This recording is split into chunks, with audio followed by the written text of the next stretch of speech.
نوری۔ الحمدللہ رب العالمین والصلاة والسلام علی سید الانبیاء والمرسلین وعلی آلہ واصحابہ الطیبین الطاہرین، اما بعد، فاعوذ باللہ من الشیطان الرجیم، بسم اللہ الرحمن الرحیم۔ یا ایہا الذین آمنوا کتب علیکم الصیام کما کتب علی الذین من قبلکم لعلکم تتقون، صدق اللہ العظیم۔ الصلاۃ والسلام علیک یا رسول اللہ، الصلاۃ والسلام علیک یا حبیب اللہ، الصلاۃ والسلام علیک یا نبی اللہ، وعلی آلک واصحابک یا نور اللہ، صلی اللہ تعالی علیہ وسلم۔ معزز سامعین و ناظرین، آج بلبل باغ مدینہ کے منعقد کردہ پروگرام کے اندر مجھے ماہ رمضان میں شرکت کی سعادت نصیب ہو رہی ہے۔ الحمدللہ قاری رضوان صاحب لاک ڈاؤن کے زمانے میں جو سلسلہ انہوں نے سنی دعوت اسلامی کے پلیٹ فارم سے شروع کیا، ان کی خواہش رہی کہ یہ سلسلہ جاری رہے، اور الحمدللہ وہ پروگرام اس سال بھی جو گزشتہ سال ہوا تھا اسے کنٹینیوز کرنے کے لیے آپ کے سامنے کئی علماء کے ذریعے مفید باتیں آپ کی سماعتوں کے حوالے کرنے کے لیے انہوں نے جد و جہد کی۔ اللہ ان کی کوششوں کو اپنی بارگاہ میں قبول فرمائے اور اس جذبہ دعوت و تبلیغ کو سلامت رکھے، بلکہ اس میں مزید اضافہ فرمائے۔ معزز سامعین و ناظرین، ہر عبادت کا مقصد ہے۔ افسوس کی بات تو یہ ہے کہ آج امت مسلمہ کا حال یہ ہے کہ رسم اور رسم صرف ہر چیز کے اندر رہ گئی، اصل سے تعلق بالکل کمزور ہو گیا، اور اگر یہ کہوں تو غلط نہ ہوگا کہ اصل سے واقفیت بھی نہیں ہے۔ اللہ نے یوں ہی کسی عبادت کا حکم نہیں دیا، بلکہ جس عبادت کا اس نے حکم دیا اس عبادت کی وجہ سے عادتیں کچھ وہ تبدیل کرنا چاہتا ہے کہ بندو، اگر تم اپنی عادتوں کو تبدیل کرنا چاہتے ہو تو میں تمہیں کچھ عبادتیں عطا کرتا ہوں، ان عبادتوں کو کرو تاکہ تمہاری عادتیں چینج ہو جائیں۔ لیکن بہت سارے لوگ ان عبادات کو کرتے تو ہیں لیکن عادتیں نہیں بدلتی، تو اس میں عبادات کا قصور نہیں ہے، قصور عبادت کرنے والے اس بندے کا ہے جو عبادت کو صحیح طور پر نہیں کرتا اور ساتھ ہی ساتھ عبادت کے مقصد کو پیش نظر نہیں رکھتا۔ کیا کبھی آپ نے سوچا کہ اللہ عز و جل نے نماز کیوں فرض فرمائی؟ کیا مقصد ہے نماز پڑھانے کا؟ کیا اس کے پاس فرشتوں کی تعداد کم ہے جو اس کی اطاعت نہ کرتے ہوں؟ اتنی فرشتوں کی تعداد ہے کہ قرآن مقدس میں یہ جو فرمایا گیا اِنَّا أَنزَلْنَاهُ فِي لَيْلَةِ الْقَدْرِ، آپ جانتے قدر کے معنی کیا ہوتا ہے؟ قدر کے معنی ہوتا ہے تنگ کے، جیسا کہ قرآن شریف میں اللہ نے فرمایا اللہ یبسط الرزق لمن یشاء ویقدر، اللہ جس کا چاہتا ہے رزق کشادہ کر دیتا ہے اور جس کا چاہتا ہے اللہ رزق تنگ کر دیتا ہے۔ قدر کے معنی تنگ۔ آپ جانتے ہیں لیلۃ القدر کے معنی کیا ہوتا ہے؟ یہ قدر والی رات سے مراد کیا ہے؟ آسمان سے فرشتے زمین پر اتنے اترتے ہیں کہ زمین ان کے لیے تنگ ہو جاتی ہے، اسی لیے اس کو قدر والی رات کہتے ہیں۔ تو میں فرشتوں کے بارے میں عرض کر رہا تھا کہ میرے پیارے آقا صلی اللہ تعالی علیہ وسلم کے پیارے دیوانوں، اللہ کی بندگی کے لیے فرشتوں کی کوئی کمی نہیں ہے، اور فرشتوں کا عالم یہ ہے کہ خود فرشتے کہتے ہیں نحن نسبح بحمدک ونقدس لک، ہم تیری تسبیح بیان کرتے ہیں، تیری تقدیس بیان کرتے ہیں۔ تو فرشتے تو عبادت میں لگے ہوئے ہیں، تو پھر سوال یہ پیدا ہوتا ہے کہ بندوں کو عبادت کا حکم دینے کی وجہ کیا ہے؟ تو میرے پیارے آقا صلی اللہ علیہ وسلم کے پیارے دیوانوں، رب چاہتا ہے کہ میرے بندے زمین کے اوپر جن کو میں نے پیدا کیا ہے اور جو میرے محبوب صلی اللہ علیہ وسلم کے دین کو اپنے سینے سے لگائے ہوئے ہیں، ان کی عادتیں کچھ ایسی ہوں جن عادتوں کو دیکھنے کے بعد دنیا کے لوگ یہ کہہ اٹھیں کہ دیکھو یہ تو فرشتہ صفت انسان نظر آ رہا ہے، اس کی عادتیں کتنی اچھی ہیں۔ چونکہ یہ دنیا ہے اور یہاں پر بہت ساری چیزیں ایسی ہیں جو گناہ کی طرف آواز دیتی نظر آتی ہیں، برائیوں کی طرف آواز دیتی نظر آتی ہیں، بد کرداری کی طرف آواز دیتی نظر آتی ہیں، ہماری آخرت کو برباد کرنے والے ایسے کام ہیں جن کاموں کی طرف وہ آواز دیتی نظر آتی ہیں۔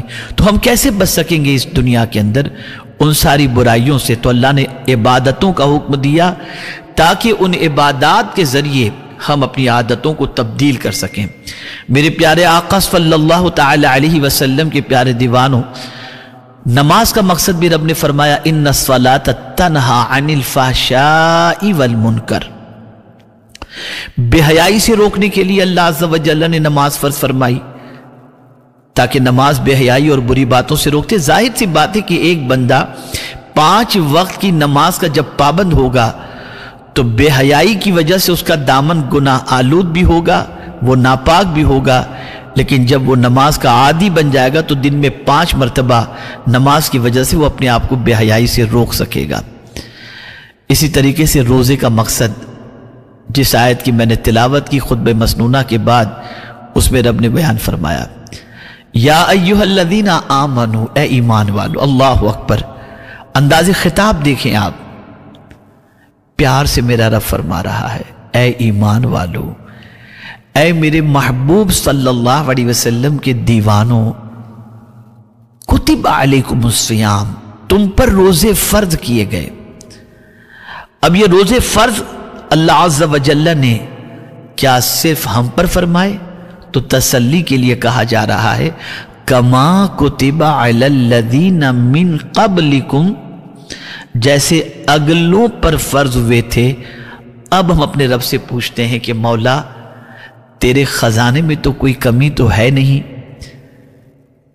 ایسا تو ہے نہیں کہ تو نے روزے فرض کیے بندے کچھ دن تک نہیں کھائیں گے تو ان کا اناج بچے گا، ان کو پانی نہیں دینا پڑے گا اور اس کی وجہ سے جو ہے وہ کچھ دنوں تک اور وہ اسٹاک جو ہے وہ چلتا رہے گا۔ معاذ اللہ، ایسی بات تو ہے نہیں۔ اللہ عز و جل کی شان یہ ہے وَإِن مِّن شَيْءٍ إِلَّا عِندَنَا خَزَائِنُ، اللہ فرماتے ہیں ہر چیز کا خزانہ میرے پاس ہے۔ تو پھر روزہ کیوں فرض کیا گیا؟ تو اب مقصد قرآن اجاگر کرتا ہے لَعَلَّكُمْ تَتَّقُونَ، تاکہ تمہیں پرہیزگاری ملے۔ پرہیزگاری، اللہ اکبر، یہ بہت بڑی دولت ہے، یہ اتنا بڑا وصف ہے کہ میرے پیارے آقا صلی اللہ تعالی علیہ وسلم کے پیارے دیوانوں، جس ایمان والے کے پاس اللہ کا تقوی موجود ہے، اللہ کا ڈر موجود ہے، پرہیزگاری کی دولت موجود ہے، تو آپ جانتے ہیں اس کو اللہ کیا بنا لیتا ہے؟ اللہ عز و جل اسے اپنا دوست بنا لیتا ہے۔ ولی کی تعریف قرآن نے کی الذین آمنوا وکانوا یتقون۔ تو اللہ چاہتا ہے کہ روزے کے ذریعے بندے کے اندر پرہیزگاری پیدا ہو، اور جب بندہ پرہیزگار بن جائے گا تو یہ جو شکوہ کرتا ہے میرے کوئی کام نہیں بنتے، یہ جو شکوہ کرتا ہے میں جس کام میں ہاتھ ڈالتا ہوں وہ کام خراب ہو جاتا ہے، یہ جو شکوہ کرتا ہے کہ مجھے روزی نصیب نہیں ہو رہی، رزق میں تنگی ہے، تو میرے پیارے آقا صلی اللہ علیہ وسلم کے پیارے دیوانوں، ایک تقوی کے ذریعے اللہ عز و جل ساری مصیبتوں کو، اور صرف یہ نہیں کہ دنیا کی مصیبتوں کو دور فرما دیتا ہے، بلکہ قبر کی مصیبت بھی اور آخرت کی مصیبت کو بھی اللہ عز و جل تقوی کی بنیاد پر دور فرما دیتا ہے۔ تو یہ تقوی ہمیں حاصل ہو، یہ پرہیزگاری حاصل ہو، اس کے لیے اللہ عز و جل نے ہم پر روزے فرض فرمائے۔ اور یہ تقوی حاصل کیسے ہوتا ہے؟ تو آپ محسوس کر سکیں گے، حلال چیزوں سے جو روزے کے علاوہ کے اوقات میں، یعنی صبح صادق سے لے کر غروب آفتاب تک جن چیزوں سے بچنے کا حکم دیا گیا وہ حرام چیز نہیں ہے، وہ حلال چیزیں ہیں۔ حرام چیزوں سے تو ہمیشہ بچنا چاہیے، روزے ہی میں نہیں۔ جیسے حرام کے کھانے سے بچنا چاہیے، حرام پینے سے بچنا چاہیے، حرام کاری سے بچنا چاہیے، یہ تو روزے کے علاوہ بھی حرام ہے۔ لیکن قربان جائیے اس رب قدیر جل جلالہ کی عظمت پر کہ ہمیں پریکٹس کروا رہا ہے ان چیزوں سے رکنے کے ذریعے جو چیزیں ہمارے لیے حلال ہیں۔ ہمارے گھر میں کھانا حلال کا موجود ہے، ہمارے گھر میں پانی حلال موجود ہے، شربت حلال موجود ہے، ہمارے گھر میں ہماری بیوی موجود ہے، لیکن رب ہمارے اندر اس کا ڈر پیدا ہو، اس ڈر کو پیدا کرنے کے لیے صبح صادق سے لے کر غروب آفتاب تک ان 3 چیزوں سے بچنے کا حکم دیا، اور یہ 3 چیزیں آدمی تنہائی میں بھی نہیں کرتا، اور اس کے دل میں اللہ کا ڈر ہوتا ہے کہ کوئی دیکھ رہا ہو یا نہ دیکھ رہا ہو، میرا مالک مجھے دیکھ رہا ہے، میرا پالنہار حقیقی مجھے دیکھ رہا ہے، میرا خالق مجھے دیکھ رہا ہے۔ یہ ڈر، اس ڈر کی بنیاد پر وہ بندہ جس طریقے سے حلال چیزوں سے اپنے رب کی رضا کے لیے صبح صادق سے لے کر غروب آفتاب تک بچتا ہے، تو اللہ تعالیٰ اس بچنے کے عوض کے اندر اس کے رزق میں کشادگی عطا فرما دیتا ہے، اس کی طبیعت کے اندر سرور عطا فرما دیتا ہے، اسے اپنے قرب کی دولت سے مالا مال کر دیتا ہے، اور اسے پروردگار جل جلالہ عزت و سربلندی عطا کر دیتا ہے۔ تو رب چاہتا ہے کہ جس طرح سے ماہ رمضان میں میری خوشی کی خاطر تم مجھ سے ڈر کر بغرض عبادت حلال چیزوں سے صبح صادق سے لے کر غروب آفتاب تک بچے، اور تم میں یہ تقوی جو حاصل ہو گیا، اب اگر تم یہ چاہتے ہو کہ زندگی تمہاری سرور کے ساتھ گزرے، تمہارے رزق میں کبھی تنگی نہ ہو، تمہارے سارے کام آسان ہو جائیں، تو اس تقوی کی دولت کو زندگی بھر کے لیے اپنے لیے ضروری قرار دو، اور اس اللہ کے ڈر کو اپنا لباس بنا لو۔ لباس بھی تقوی کا بتایا گیا، وَلِبَاسُ التَّقْوَى ذَلِكَ خَيْرٌ۔ تقوی کا لباس کیا ہی بہتر لباس ہے۔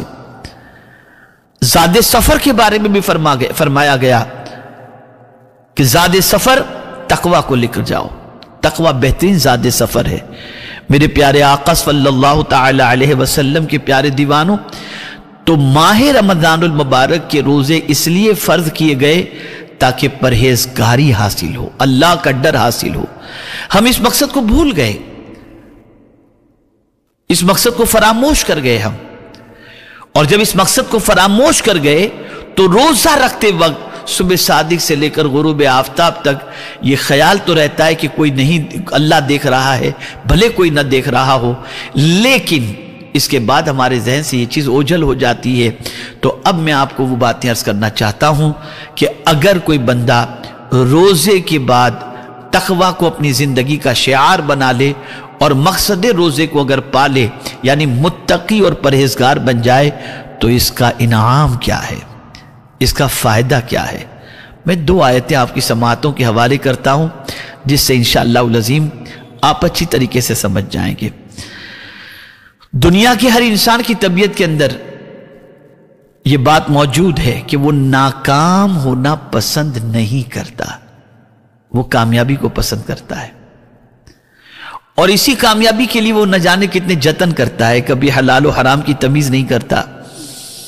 اور کامیاب ہونے کے لیے میں آپ کو بتاؤں، یہ یوٹیوب کا دور چل رہا ہے، اور آپ یوٹیوب پر مجھے سن رہے ہیں، کچھ لوگ ڈپلیکیٹ طریقے سے ایسے آدمیوں کو ہائر کرتے ہیں جس سے ان کے ویوز بڑھیں، اور اس ٹیکنیک کے ذریعے اپنے ویوز بڑھاتے ہیں تاکہ دنیا ہمیں بہت بڑا اسپیکر تصور کرے۔ اللہ ماشاءاللہ، میں سب کی بات عرض نہیں کرتا ہوں، کچھ ایسے بھی ہیں جن کو واقعی لوگ سنتے ہیں، لیکن اس طریقے کی چیزیں بھی اختیار کی جاتی ہیں جس سے ویوز بڑھیں، اور وہ لوگ جانتے ہیں جو اس قسم کا کام کرتے ہیں، جیسا کہ لوگ آ کر ہم کو بتاتے ہیں۔ تو عرض کرنے کا منشا یہ کہ آدمی دنیا میں کامیاب ہونے کے لیے نہ جانے کیسے کیسے سہارے لیتا ہے اور کیسے کیسے ہتھ کنڈے استعمال کرتا ہے۔ کسی ہتھ کنڈے کی ضرورت نہیں، کسی سہارے کی ضرورت نہیں، کسی آرٹیفیشل چیز کے اختیار کرنے کی ضرورت نہیں۔ رب نے جو طریقہ عطا فرمایا اس طریقے کو اپناؤ، پھر آپ دیکھو اللہ کس طرح سے کامیابی عطا فرماتا ہے، اس لیے کہ ان وعد اللہ حق، بے شک اللہ کا وعدہ حق ہے، ان اللہ لا یخلف المیعاد، بے شک اللہ وعدہ خلافی نہیں فرماتا، اور وہ جو فرماتا ہے وہ سچ فرماتا ہے۔ ومن اصدق من اللہ قیلا، اس سے زیادہ سچی بات کس کی ہو سکتی ہے؟ تو آپ دیکھیں کامیابی ہر انسان چاہتا ہے، لیکن رب قدیر جل جلالہ کی عظمت پر قربان جائیے کہ اس نے جس آیت کی میں بھی تلاوت کروں گا اس میں آپ محسوس کریں گے کامیابی کا ذکر ہے، لیکن یہ نہیں فرمایا کہ دنیا میں کامیابی ملے گی، نہیں، مطلق کامیابی، جس سے مراد یہ ہے کہ جہاں جہاں تم جاؤ گے اللہ تمہیں کامیابی عطا فرمائے گا۔ زمین کے اوپر رہو گے تو کامیاب، زمین کے اندر گئے تو کامیاب، وطن سے باہر گئے تو کامیاب، قیامت کے دن کامیاب، کامیاب ہی کامیاب رہو گے۔ اور اسی کامیابی کے حصول کے لیے جس وصف کی انسان کو ضرورت ہے اسی وصف کو پیدا کرنے کے لیے اللہ عز و جل نے ماہ رمضان المبارک کے روزوں کو فرض فرمایا۔ اب آئیے کامیابی کا نسخہ کیا ہے؟ تو قرآن مقدس میں رب قدیر جل جلالہ نے فرمایا وَمَن يُطِعِ اللَّهَ وَرَسُولَهُ وَيَخْشَ اللَّهَ وَيَتَّقْهِ فَأُولَئِكَ هُمُ الْفَائِزُونَ۔ رب قدیر جل جلالہ ارشاد فرماتا ہے اور جو حکم مانے اللہ اور اس کے رسول کا اور اللہ سے ڈرے اور پرہیزگاری کرے تو یہی لوگ کامیاب ہیں۔ اللہ اکبر۔ ہم اپنے بچے سے کچھ کہتے ہیں تو بچہ بات نہیں مانتا، اللہ والے زمین کی مٹی یا پتھر کو حکم دے دیتے تو وہ سونا بن جاتی تھی، وہ کامیاب ہو جاتے تھے۔ وجہ کیا تھی؟ سبب کیا تھا؟ یہی تقوی، ایمان کے ساتھ تقوی۔ ہماری زندگی میں تقوی کہیں نظر نہیں آتا، کہاں ڈرتے ہم اللہ سے؟ انسانوں کے سامنے اللہ سے ڈرتے ہوئے دکھائی دیتے ہیں۔ اللہ اکبر۔ ایک آیت کریمہ کی تفسیر میں حضرت عبداللہ ابن عباس رضی اللہ تعالیٰ عنہما نے بیان فرمایا، اس تفسیر کو پڑھنے کے بعد رونگٹے کھڑے ہو جاتے ہیں۔ اللہ اکبر۔ ارشاد فرماتے ہیں اللہ اللہ، حضرت عبداللہ ابن عباس رضی اللہ تعالیٰ عنہ، کچھ لوگ ایسے بھی ہیں جو لوگوں کے درمیان رہتے ہوئے کوئی عورت اگر ان کے سامنے سے گزرتی ہے تو لوگوں کی مروت میں کہ لوگ دیکھ رہے ہیں اس غیر محرم کی طرف نظر نہیں اٹھاتے، لیکن جیسے ہی ان لوگوں کی توجہ ہٹتی ہے تو لوگوں کی توجہ ہٹنے کے بعد وہ شخص چپکے سے لوگوں سے نظر بچائے ہوئے غیر محرم کو دیکھ کر آنکھوں کا زنا کر لیتا ہے۔ جانتے اس کے لیے کتنا سخت ترین عذاب ہے ایسے شخص کے لیے؟ اللہ اکبر۔ جہنم کی آگ کی سلاخیں ایسے شخص کی آنکھوں میں ڈالی جائیں گی۔ آپ مجھے بتائیے کیا یہ سچ نہیں کہ آج کا انسان انسانوں کے درمیان رہتے ہوئے اپنے وجود کو گناہوں سے بچاتا ہے، لیکن ہر کوئی اپنی تنہائی کے اعمال سے، حرکات سے، سکنات سے اچھی طریقے سے واقف ہے۔ خدا کے لیے ڈرو، خدا کے لیے اللہ کا ڈر دل میں پیدا کرو۔ اللہ والوں کا حال کیا تھا؟ اللہ اکبر۔ میرے پیارے آقا صلی اللہ تعالی علیہ وسلم کے پیارے دیوانوں، آپ کو عرض کروں گا تو حیرت ہوگی۔ حضرت عیسیٰ علیہ الصلوۃ والتسلیم کے دور پاک کے اندر قحط پڑا، سب لوگوں کو لے کر حضرت عیسیٰ علیہ الصلوۃ والتسلیم دعا کے لیے نکلے۔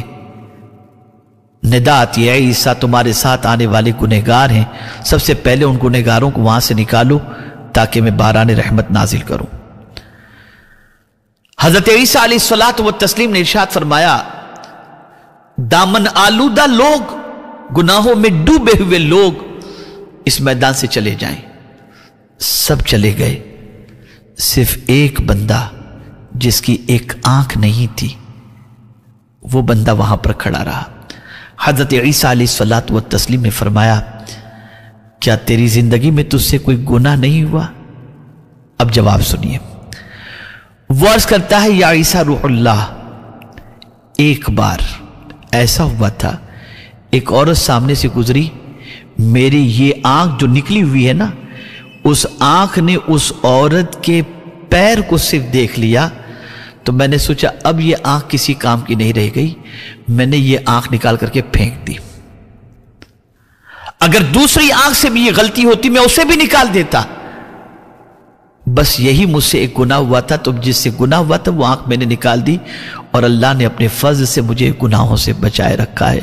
حضرت عیسیٰ علیہ السلام رو پڑے اور اس بندے سے کہتے تو ہی حقدار ہے کہ اللہ کی بارگاہ میں دعا کر اور تیری دعا پر باران رحمت نازل ہوگا۔ یقیناً میں نبی ضرور ہوں، حضرت عیسیٰ علیہ السلام فرماتے میں نبی ضرور ہوں، لیکن اللہ عز و جل نے مجھے معصوم پیدا فرمایا، مجھ سے گناہ نہیں ہو سکتا، لیکن تجھے معصوم نہیں پیدا فرمایا، پھر بھی تو گناہ سے بچا ہوا ہے، اس لیے تیری دعائیں اللہ کی بارگاہ میں ضرور قبول ہوں گی۔ اس نے جیسے ہی ہاتھ اٹھائے، لب ہلائے، باران رحمت کا نزول ہوا۔ پتہ چلا روزہ ہمارے اندر یہ جذبہ پیدا کرنا چاہتا ہے تاکہ ہم روزے کے ذریعے اللہ کا ڈر اپنے دل میں پیدا کریں۔ یہ تفسیر حضرت عبداللہ ابن عباس کی جو میں نے بیان کی، یہ یعلم خائنۃ الاعین وما تخفی الصدور، غالباً اسی آیت کی تفسیر کے اندر حضرت عبداللہ ابن عباس رضی اللہ تعالیٰ عنہ نے بیان فرمایا ہے۔ آپ ذرا سوچو، جب آپ گھر کی چار دیواری میں چھپ کر اپنا روزہ نہیں توڑتے اور کھانا نہیں کھاتے اس تصور کے ساتھ کہ رب دیکھ رہا ہے، تو کیا ماہ رمضان کے اس وقت میں ہی رب دیکھتا ہے، باقی دنوں میں نہیں دیکھتا؟ اگر بندہ اپنے دل میں یہ جذبہ پیدا کر لے ہمیشہ میرا مولا دیکھتا ہے، کہیں بھی رہوں مولا دیکھتا ہے، کدھر بھی رہوں مولا دیکھتا ہے، تو انشاءاللہ العظیم دامن گناہوں سے بچے گا، تقوی کی دولت نصیب ہوگی۔ اور میرا اپنا یہ جملہ ہے، ذہن میں محفوظ کر لو، گناہ کرنے والا جب گناہ کرتا ہے نا تو سب سے پہلے خود کی نظر سے گرتا ہے اور پھر خدا کی نظر سے گر جاتا ہے۔ ہزار ہم انسانوں کے سامنے پارسا بن کر کے گھومتے ہوں، تنہائی کے ہمارے اعمال اگر اچھے ہیں تو اللہ کا شکر ادا کرنا چاہیے اور اس پر گھمنڈ نہیں، اور اگر اچھے اعمال نہیں ہیں تو یاد رکھیں تنہائی میں کیے ہوئے برے اعمال ہمارے ظاہری تقدس کے باوجود قلبی تسکین کی دولت سے ہمیں مالا مال نہیں کر سکتے۔ تو اللہ روزے کے ذریعے ہمیں تقوی عطا کرنا چاہتا ہے، ہمیں متقی بنانا چاہتا ہے، پرہیزگار بنانا چاہتا ہے، تاکہ جب ہم پرہیزگار بن جائیں گے تو اللہ ہمیں کامیابی عطا فرمائے گا، ہمیں کامرانی عطا فرمائے گا۔ اور صرف یہی نہیں کہ وہ ہمیں کامیابی زمین کے اوپر عطا فرمائے گا، بلکہ حقیقت یہ ہے کہ زمین کے اندر بھی اور میدان محشر میں بھی وہ کامیابی کی دولت سے سرفراز فرمائے گا۔ ایک اور آیت آپ کی سماعتوں کے حوالے کروں تاکہ آپ محسوس کر سکیں تقوی کے انعام کو، چونکہ آپ سب ہم سب حریص ہیں نا، فائدہ جب تک سمجھ میں نہ آئے تب تک عمل نہیں کرتے، اس لیے میں آپ کو فائدہ بتا دیتا ہوں تاکہ عمل کا جذبہ بھی پیدا ہو۔ اللہ مجھے سب سے پہلے تقوی کی دولت عطا فرمائے اور ساتھ میں آپ سب کو بھی تقوی کی دولت عطا فرمائے۔ آئیے ایک دوسری آیت کریمہ، وَيُنَجِّ اللَّهُ الَّذِينَ اتَّقَوْا بِمَفَازَتِهِمْ لَا يَمَسُّهُمُ السُّوءُ وَلَا هُمْ يَحْزَنُونَ۔ اللہ عز و جل ارشاد فرماتا ہے اور اللہ بچائے گا پرہیزگاروں کو ان کی نجات کی جگہ۔ اللہ اکبر، جس جگہ پر پروردگار کا بندہ نجات چاہتا ہوگا، چاہے وہ دنیا کی مصیبت ہو یا آخرت کی مصیبت ہو، کہیں سے بھی وہ نجات چاہتا ہوگا تو پروردگار ارشاد فرماتا اللہ بچائے گا۔ اللہ اکبر، اور وہ جسے بچا لے اسے کوئی ہلاک نہیں کر سکتا۔ کسے بچائے گا اللہ عز و جل؟ اس بندے کو جس کے اندر تقوی ہے، جس کے دل میں اللہ کا ڈر موجود ہے، جو متقی اور پرہیزگار ہے۔ رب قدیر جل جلالہ نے ارشاد فرمایا آخرت کے حوالے سے، اس کو ذہن میں رکھیں، لا یمسہم السوء، نہ انہیں عذاب چھوئے۔ مس کے معنی ہوتا ہے چھونا، گرفتار ہونا تو بہت دور کی بات رہی، عذاب ٹچ بھی نہیں کرے گا، ٹچ بھی نہیں کرے گا۔ اللہ اکبر، جو اللہ سے ڈرتا ہے اس کو عذاب ٹچ بھی نہیں کرے گا۔ آیت کی گہرائی پر توجہ فرمائیں، لا یمسہم السوء فرمایا گیا، ٹچ بھی نہیں کرے گا۔ اس سے آپ اندازہ لگا سکتے ہیں کہ تقوی کتنی بڑی دولت ہے، تقوی کتنا عظیم وصف ہے۔ اور اسی کے ساتھ میرے رب جل جلالہ نے ارشاد فرمایا وَلَا هُمْ يَحْزَنُونَ، اور نہ انہیں غم ہو، کوئی غم نہیں ہوگا، کوئی ٹینشن نہیں ہوگا۔ کل بروز قیامت متقی بندوں کو کوئی ٹینشن نہیں ہوگا، بلکہ ان کی پوزیشن کیا ہوگی جانتے ہیں آپ؟ اللہ اکبر، اللہ اکبر۔ بنائیے دوست جتنوں کو بنانا ہے، کوئی پکچر دکھانے والا دوست، کوئی شراب کے لیے لے جانے والا دوست، کوئی عیاشی کے اڈے پہ لے جانے والا دوست، لوگ ان کو دوست بناتے ہیں۔ یہ دوست قیامت میں دشمن بن جائیں گے۔ لیکن وہ لوگ جو متقی ہیں، پرہیزگار ہیں، اللہ سے ڈرنے والے ہیں، جن کے دل میں اللہ کا خوف ہے، اگر ان سے کسی نے دوستی کر لی، ان ڈرنے والے بندوں سے، ان خوف میں رہنے والے بندوں سے، وہ متقی بندوں سے، تو فائدہ کیا جانتے ہیں؟ قرآن کہتا ہے الاخلاء یومئذ بعضهم لبعض عدو الا المتقین۔ قیامت کے دن جگری دوست ایک دوسرے کے دشمن بن جائیں گے مگر متقین، یعنی جو اللہ سے ڈرنے والے بندے ہوں گے، وہ اللہ سے ڈرنے والے بندے، ان سے اگر دنیا میں کسی نے دوستی کی ہے تو وہ اپنی دوستی کا حق دنیا میں بھی ادا کرتے ہیں اور آخرت میں بھی ادا کریں گے، اس لیے کہ وہ متقی ہیں، اللہ سے ڈرنے والے بندے ہیں۔ اور جو اللہ سے ڈرنے والا بندہ ہوتا ہے، اللہ تعالیٰ اس کے کام کو آسان کر دیتا ہے۔ وَمَن يَتَّقِ اللَّهَ يَجْعَلْ لَهُ مِنْ أَمْرِهِ يُسْرًا، جو اللہ سے ڈرتا ہے اللہ اس کے کام کو آسان فرما دیتا ہے۔ یہاں سے یہ بات سمجھ میں آئی، اللہ ہمیں متقی بنانا چاہتا ہے، اس لیے روزے اس نے فرض کیے۔ اللہ ہمیں تقوی شعار بنانا چاہتا ہے، اس لیے اس نے روزے فرض کیے۔ کیا ہم اس نیت سے روزے رکھتے ہیں کہ جس طرح دن کے اجالے میں اللہ نے جن چیزوں سے بچنے کا حکم دیا ان چیزوں سے بچ رہے ہیں، ایسے اب انشاءاللہ العظیم ماہ رمضان شریف کے گزرنے کے بعد حرام چیزوں سے بھی ایسے ہی بچیں گے؟ یہ نیت کیجئے، یہ پریکٹس کیجئے، روزے کی فرضیت کے مقصد کو پیش نظر رکھیے، اور پھر اس کے بعد جب پریکٹس کریں گے تو نگاہیں بھی محفوظ رہیں گی، دل بھی محفوظ رہے گا، اور پھر انشاءاللہ العظیم اللہ رب العزت جل جلالہ دونوں جہاں کی کامیابی اور کامرانی عطا فرمائے گا۔ تو میرے پیارے آقا صلی اللہ علیہ وسلم کے پیارے دیوانوں، روزے کا مقصد پیش نظر رکھیں، اور وہ مقصد ہے متقی اللہ بنانا چاہتا ہے، پرہیزگار بنانا چاہتا ہے، ہمارے دل میں اس کا ڈر پیدا کرنا چاہتا ہے، اور پھر جب یہ ڈر حد درجہ پیدا ہو جائے اور پھر انسان ظاہر و باطن میں اللہ سے ڈرنے لگ جائے تو پھر سب سے بڑا ہے رب۔ اللہ فرماتا ہے تو انسان کی بات چھوڑ، یہ مفہوم عرض کر رہا ہوں، انسان کی بات چھوڑ، انسانوں میں جو بڑے ہیں ان کی بات چھوڑ، اگر تم متقی بن گیا نا، ان اکرمکم عند اللہ اتقاکم، میں سب سے بڑا ہوں، میرے نزدیک عزت والا سب سے زیادہ وہ ہے جو سب سے زیادہ تم میں مجھ سے ڈرنے والا ہے۔ اگر بندہ تم مجھ سے سب سے زیادہ ڈرے گا، دنیا تجھے ذلیل کرنا چاہے گی، میں تجھے عزت عطا کروں گا، سر بلندی عطا کروں گا، اور میرے نزدیک سب سے زیادہ عزت والا وہ ہے جو تم میں سب سے زیادہ مجھ سے ڈرنے والا ہے۔ آئیے ہم روزے کے مقصد کو پیش نظر رکھتے ہوئے پریکٹس کریں گے انشاءاللہ العظیم کہ ہم روزے کی حالت میں حلال چیزوں سے اللہ رب العزت جل جلالہ کے فرمان کے مطابق ہم عمل کرتے ہوئے نگاہوں کی حفاظت کرتے ہیں، دل کی حفاظت، کان کی حفاظت، گانوں سے بچنا، ٹی وی سے بچنا، پکچر سے بچنا، برائیوں سے بچنا، اور اسی کے ساتھ ساتھ حلال چیزوں سے بھی صبح صادق سے لے کر غروب آفتاب تک جب بچتے ہیں تو انشاءاللہ اس تقوی کی بدولت ہم ماہ رمضان شریف کے بعد بھی اللہ کی حرام کردہ چیزوں سے انشاءاللہ بچیں گے۔ اس نیت کے پیش نظر جب ہم روزہ رکھیں گے تو انشاءاللہ ضرور یہ مقصد ہمیں حاصل ہوگا، اور پھر رمضان کے بعد کی زندگی، ماہ رمضان کے بعد کی زندگی اتنی حسین زندگی ہوگی، اتنی پیاری زندگی ہوگی، اتنی خوبصورت زندگی ہوگی کہ آج جو لوگ گناہوں کی وجہ سے اپنی زندگی کو اپنے اوپر بوجھ سمجھ رہے ہیں نا، اللہ سے ڈرنے کی بنیاد پر ان کی زندگی بہت بہترین ہو جائے گی، اور میں اگر کہوں تو غلط نہ ہوگا، پرمسرت ہو جائے گی۔ اور ڈپریشن کا ایک علاج یہ بھی ہے، بندہ اللہ سے ڈرنا شروع کر دے تو اللہ اس کے دل کو باغ کر دیتا ہے، ڈپریشن سے نکال دیتا ہے، ڈپریشن سے نکالتا ہے۔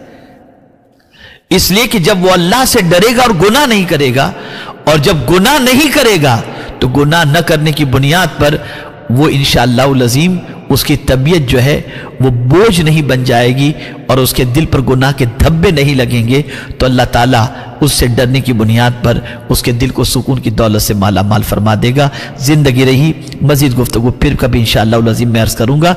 آج مختصراً روزہ اور پرہیزگاری، اس پر میں نے کچھ باتیں آپ کی سماعتوں کے حوالے کیا۔ امید ہے انشاءاللہ العظیم شاید آپ کی معلومات میں کچھ اضافہ ہوا ہو۔ میرے لیے بھی دعا کریں، اللہ مجھے بھی روزے کے مقصد کو حاصل کرنے کی توفیق عطا فرمائے، اور اللہ عز و جل آپ سب کو بھی ماہ رمضان کی مقدس دعاؤں کے اندر اس گنہگار کو نہ بھولیں، ایمان پر خاتمے کی خاص طور پر دعا فرمائیں، اور دونوں جہاں کی ذلت و رسوائی سے بچنے کی دعا کریں، اور ایمان کی سلامتی کے ساتھ اس دنیا سے جانے کی دعا کریں، اور دونوں جہاں میں کامیابی کی دعا کریں۔ السلام علیکم ورحمۃ اللہ وبرکاتہ، وما علینا الا البلاغ المبین۔ الحمدللہ رب العالمین، والصلاة والسلام علی سید الانبیاء والمرسلین، وعلى آلہ واصحابہ الطیبین الطاہرین۔ اللہم انک عفو تحب العفو فاعف عنا یا کریم۔ اللہم انا نسألک العفو والعافیہ والمعافاة الدائمة فی الدین والدنیا والآخرہ، والفوز بالجنة والنجاة من النار۔ یا عزیز یا غفار یا رب العالمین، یا واسع المغفرہ، یا واسع المغفرہ، یا واسع المغفرہ۔ اللہم اجعلنا من عبادک المتقین، اللہم اجعلنا من عبادک الصالحین، اللہم اجعلنا من عبادک المفلحین۔ اللہم ربنا لا تجعلنا فتنة للقوم الظالمین ونجنا برحمتک من القوم الکافرین۔ الہی بعز الحسن وأخیہ وأمه وأبيه وجده صلى الله عليه وسلم وبنيه، فرج عنا ما نحن فيه يا رب بالمصطفى بلغ مقاصدنا، يا رب بالمصطفى بلغ مقاصدنا، يا رب بالمصطفى بلغ مقاصدنا، واغفر لنا واغفر لنا واغفر لنا واغفر لنا واغفر لنا ما مضى يا واسع الكرم۔